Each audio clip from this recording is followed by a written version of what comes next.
नमस्कार मित्रों, welcome back to my channel. मित्रों, परिषदीय विद्यालय में स्वच्छता एक महत्वपूर्ण मुद्दा रहता है। सफाई कर्मी से संबंधित हो या फिर बच्चों से कराना, और बच्चों से करवाना तो हमेशा विवाद का विषय रहा है। कई जगह इसकी वीडियो वायरल होती है और कहीं फ़ोटो खींचकर मीडिया में आ जाती है। तो अब एक आदेश आ गया है, मेरा विद्यालय स्वच्छ विद्यालय की अवधारणा। इसके माध्यम से बच्चों से सफाई के संबंध में कौन सा सहयोग लिया जाएगा, आप इस वीडियो के माध्यम से जानेंगे। आइए देखते हैं और जानकारी प्राप्त।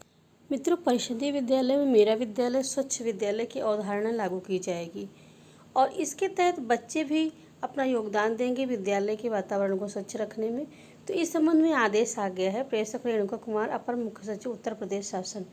सेवा में समस्त जिलाधिकारी एवं अध्यक्ष जिला शिक्षा परियोजना समिति उत्तर प्रदेश, समस्त मुख्य विकास अधिकारी एवं उपाध्यक्ष जिला शिक्षा परियोजना समिति उत्तर प्रदेश। और ये 19 फरवरी का आदेश है 2021। तो इसका विषय है परिषदीय विद्यालय में मेरा विद्यालय स्वच्छ विद्यालय की अवधारणा लागू किए जाने के संबंध में।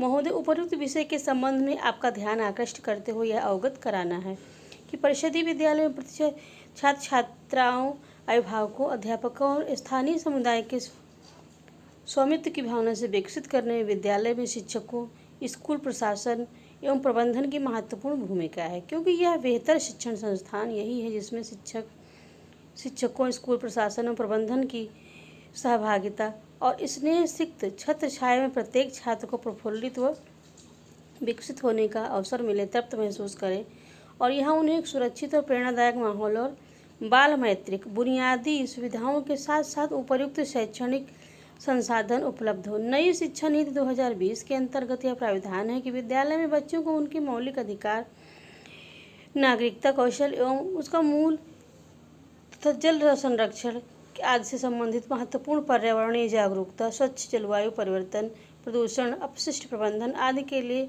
उचित जानकारी दी जाए। इसके लिए अतिरिक्त शिक्षकों का संवेदीकरण किया जाना आवश्यक है। प्रदेश के लगभग 1,38,000 परिषदीय विद्यालयों में ऑपरेशन कायाकल्प के अनुसार बाल मैत्रिक कार्यक्रम को चलाया जा रहा है और उसके अंदर मूलभूत अवस्थापना सुविधाओं से सुदृढ़ीकरण, सबलन किया जाता है और रखरखाव की प्रक्रिया को प्राथमिकता के आधार पर गतिमान किया गया है। और इसके अंतर्गत विद्यालय में स्वच्छता सुविधाएं, विद्यालय परिसर की अन्य अवस्थापना सुविधाओं, मिड डे मील हेतु समुचित स्वच्छ रसोई की व्यवस्था इत्यादि भी शामिल है। विद्यालय में एक अच्छा स्थल बनाने के लिए उद्देश्य से विद्यालयों में स्वच्छ एवं सुरक्षित शैक्षिक परिस्थितिकी तंत्र प्रदान किए जाने के साथ छात्र छात्राओं को सोचने, सीखने, काम करने के लिए भी एक प्रकार की प्रशासनिक और तकनीकी सहायता के साथ साथ सार्वजनिक वित्त पोषण एवं भागीदारी सुनिश्चित की जाएगी। विद्यालय में ऑपरेशन कायाकल्प के अंतर्गत स्थिति के अनुसार स्थिरता और गुणवत्ता शिक्षण प्रक्रियाओं की निरंतर के लिए शिक्षकों को भी इसके लिए बच्चे, माता पिता, समुदाय द्वारा स्कूल की विभिन्न सुविधाओं संचालन प्रबंधन में सक्रिय सहभागिता आवश्यक है। छात्र छात्राओं में उनके माता पिता, शिक्षकों और समुदाय के प्रति समानता की भावना को विकसित करते हुए विद्यालय परिवेश की समग्र स्वच्छता के प्रति नैतिक जिम्मेदारी की भावना को विकसित करने के लिए मेरा विद्यालय स्वच्छ विद्यालय की अवधारणा का मुख्य अंग है। विद्यालय की साफ सफाई एवं स्वच्छता केवल एक विशिष्ट व्यक्ति का कार्य नहीं है, बल्कि एक छात्र छात्राओं, शिक्षकों, समुदाय का भी नैतिक दायित्व है। विद्यालय में इस प्रकार की सृजनात्मकता पहल के लिए 6 प्रमुख रणनीतियाँ निर्धारित की गई हैं, जो इस प्रकार हैं।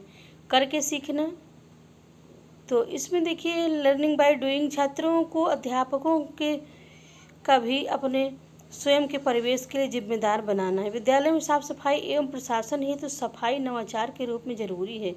विद्यालय में पर्याप्त संख्या में झाड़ू, डस्टबिन, कपड़ा एवं अन्य सफाई सामग्री मौजूद रहे। इस प्रक्रिया को लागू करने हेतु इसे बच्चों में के व्यवहार पर्यटन के रूप में क्रियान्वित किया जाना आवश्यक है। इस प्रक्रिया को स्कूल के समय सारणी में शामिल किए जाने सभी छात्र छात्राओं के साथ साथ अध्यापकों, देखभाल, सुरक्षा और सीखने सिखाने प्रभारी व्यक्ति द्वारा स्वच्छता प्रक्रियाओं में भाग लिया जाएगा।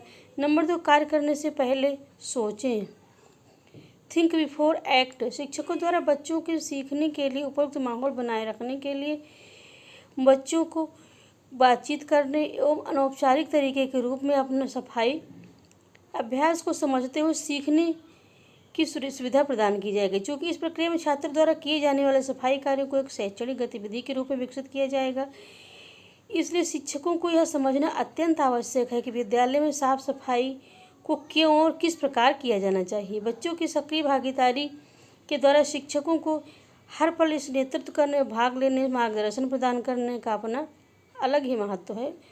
शिक्षकों को बच्चे के अनुकूल झाड़ू, ब्रश अथवा जो भी सफाई सामग्री, उपकरण इत्यादि को विद्यालय में आवश्यकता है उनकी क्षमताओं के अनुसार व्यवस्थित करते हुए उनके उपयोग करने की प्रक्रिया से परिचित कराना चाहिए। करने के लिए सूची, टू डू लिस्ट, विद्यालय में कब करें, कैसे करें सफाई, इसके लिए सूचीबद्ध किया जाना आवश्यक है। विद्यालय परिसर में बड़े या छोटे हो सकते हैं, इसलिए हर इस बात का चुनाव करना आवश्यक है कि विद्यालय परिसर में किन क्षेत्रों को एक साथ साफ करना है। विद्यालय परिसर के साथ साथ क्यों क्यों साफ सफाई पर ध्यान केंद्रित किया जाना आवश्यक है। उन क्षेत्रों की साफ सफाई से बचना चाहिए जो बच्चों के लिए खतरनाक हो सकते हैं अथवा उनकी क्षमता से बाहर हो, यह सूचित किया जाना चाहिए। छात्र सदैव समूह के साफ सफाई कार्य को सफाई और स्थानीय शासन के ध्यान में रखते हुए निर्धारित किया जाना चाहिए। साफ सफाई की गतिविधियां अधिकतम 15 से 20 मिनट की रखी जाएं ताकि बच्चे इन सामूहिक गतिविधियों का आनंद के साथ साथ समापन भी गतिविधियों के साथ करें और बोझिल न समझा जाए। कैसे और किस प्रकार की सामग्री का उपयोग करने के लिए सीखना है। तो बच्चों के आयु वर्ग एवं शारीरिक क्षमता के अनुसार सफाई सारणी की व्यवस्था की जानी चाहिए। शिक्षकों के लिए विद्यालय में मौजूद कंपोजिट स्कूल ग्रांट की धनराशि का उपयोग किया जा सकता है। इसके तहत ये भी प्राप्त किया जाने की सामग्रियों की व्यवस्था छात्र छात्राओं के माता पिता अथवा समुदाय द्वारा दान सहयोग के रूप में विद्यालय को उपलब्ध कराया जाए। सफाई प्रक्रिया के दौरान स्वयं का बचाव करने के लिए अध्यापक एवं बच्चों के लिए मास्क, दस्ताने आदि की व्यवस्था की जाए। प्रशिक्षण और सह प्रबंधन, ट्रेनिंग एंड कोऑपरेशन है, इसमें मैनेजमेंट के लिए है। तो शिक्षकों और छात्रों के लिए सफाई प्रक्रिया के दौरान दूसरों को प्रोत्साहित करने के लिए मदद करना। विद्यालय की स्वच्छता एवं साफ सफाई हेतु गठित किए जाने वाले छात्रों को छोटे छोटे समूह में प्रशिक्षित करते हुए नेतृत्व क्षमता का विकास करना इस प्रक्रिया का एक मूलभूत चरण है। अध्यापक, नोडल शिक्षक इसके लिए छात्र छात्राओं के छोटे छोटे समूह, कक्षा कक्ष की सफाई किस प्रकार और कैसे उपयोग किया जाए, किस प्रकार किया जाए, इसके लिए कितने लोगों की आवश्यकता है इत्यादि। सफाई में भी बहुत ही महत्वपूर्ण बातों का ध्यान देना है कि इस सत्र के दौरान शिक्षकों द्वारा बाल संसद, क्लास मैनोमीटर के स्वच्छता कार्यों में सम्मिलित होने की अनुमति प्रदान की जाए। नोडल शिक्षक द्वारा व्यवहार परिवर्तन एवं संचार के विषय जैसे कि छात्रों के लिए स्वच्छता सत्र, स्वच्छता शनिवार, साबुन का प्रयोग, मासिक धर्म स्वच्छता, पानी की दशा, शौचालय का उपयोग, शिष्टाचार इत्यादि विषयों के माध्यम से बच्चों की स्वच्छता कार्य हेतु प्रेरित किया जाए। स्वच्छता को पवित्रता कार्य के रूप में अपनाया जाए।